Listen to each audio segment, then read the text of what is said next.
Von wo kommt die Autocar, wo man auf der Straße fahren sieht? Ich meine, nicht aus welcher Stadt, aber wo werden sie hergestellt? Im Elsass gibt es keinen Fabrikant. Viele Autocars kommen aus Deutschland oder wie die aus der Türkei oder aus China.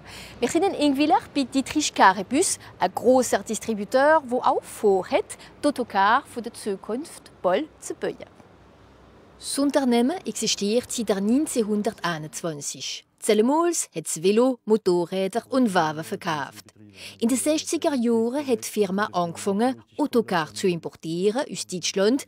Das sind die Eltern von Pierre Reinhardt, heute Direktor. 1998 hat es eine grosse Umwandlung gegeben.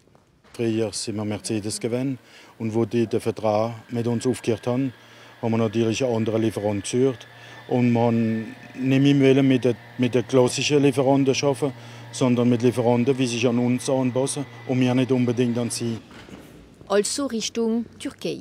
Die Weihe vom Temsa.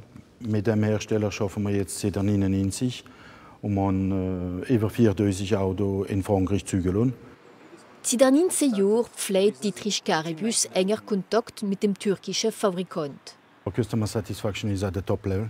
So, DCG represents the history of Temsa in Europe, actually. At the beginning, it was very different when you compare the needs of the customers in Europe and what we were doing in Turkey. It was very difficult to understand their needs, but today we are doing a good job.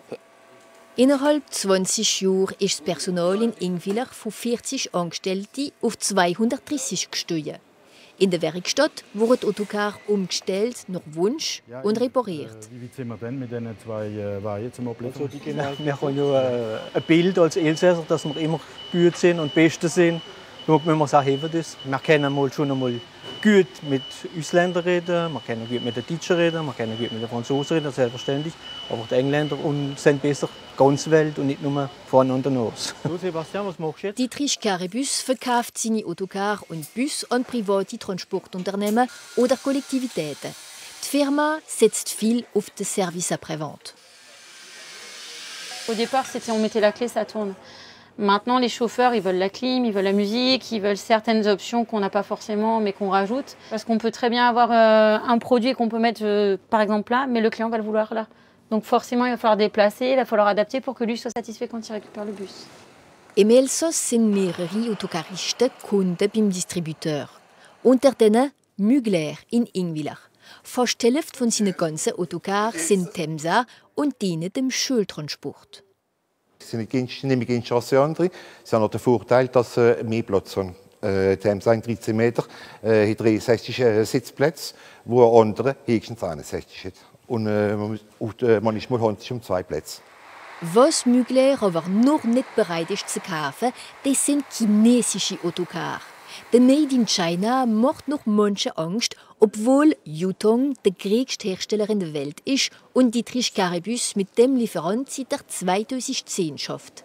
500 Exemplare haben die Elsässer schon verkauft und haben im Herstellungsprozess fast alles geändert. Die Qualität natürlich ist angepasst an unsere Märkte, weil das Gefühl der Chinesen ist komplett anders, als was wir in Europa oder in Frankreich als Qualität beurteilen. So, da ist fast nichts mehr Chinesisches an dem Auto.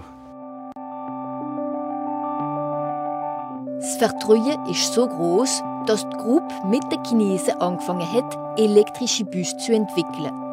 Die ersten wurden schon getestet in Paris und in Orléans. Ab Ende Jahr haben die Elsässer vor, neue Gebiete zu bauen, für die Busse in Ingwiller zu produzieren. Vorne dran wollen wir eine Währung bauen, wie wir in Zukunft Dodo-Bus zusammenbauen. Das Ziel ist, im ersten Start 300 Weihen pro Jahr zu bauen, der zweite wäre 600 und der dritte wäre 900 jetzt. Je mehr das wir verkaufen, je mehr wollen wir bauen. Ein Projekt von 10 Millionen Euro mit 50 neuen Arbeitsplätzen und einem festen Wunsch, im Elsass bleiben, auch wenn die Technologie aus China kommt.